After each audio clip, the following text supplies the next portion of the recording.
Mgodi huu umeanza mwaka 2000 na kuanzia mwaka 2000 tumekuwa tukizalisha umeme wetu sisi wenyewe kwa kutumia majenereta.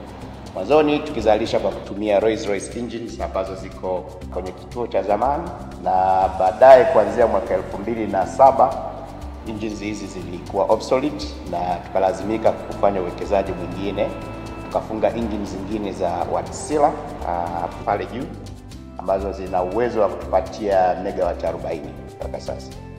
Kwa hiyo kutokana na kuendelea kukua na mahitaji ya dunia ya sasa ya kupunguza uzalishaji wa hewa ya ukaa, Anglo Gold Ashanti iliweka commitment sokoni kwamba itakapofika mwaka 2050 basi kuwe na zero emission kutoka kwenye operations zake. Hapa tulipo ni kwenye substation, ni kituo cha kupoza umeme. Kituo cha kupoza umeme kwa kawaida tunapokea umeme wenye msongo wa kilovolt 33 kutoka kituo cha kupozea umeme cha TANESCO Mpomvu kuja hapa.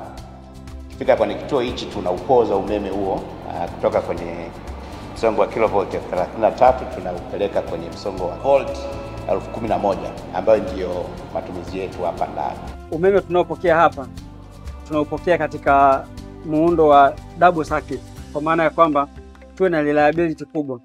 Ikitokea kuna circuit moja imepata shida, basi mgodi uendelee kupata huduma ya umeme kupitia circuit ambayo inakuwa imebakia.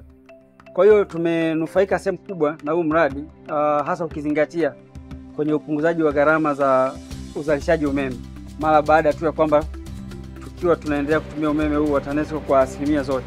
Kwa kuingia kwa GGM kwenye mfumo wa grid kuna faida kubwa, pengine sio tu kwa GGM lakini pia kwa jamii inayozunguka mkoa wa Geita. Kwa nini? Kwa sababu pale panapotokea fluctuation ambazo zinawaathiri watumiaji wengine, sisi hizi STATCOM zetu zina uwezo wa ku-neutralize hiyo fluctuation na kuifanya grid iwe stable. Lakini tumepunguza hewa ya ukaa kwa asilimia karibu 54. Haya mazingira yanayotuzunguka maana yake yalikuwa yanasafa hiyo impact ya kuwepo kwa hiyo hewa ya ukaa. Ukiondoa tayari hiyo ni faida kubwa sana, pengine kuliko hata hiyo ya umeme kuwa na stability.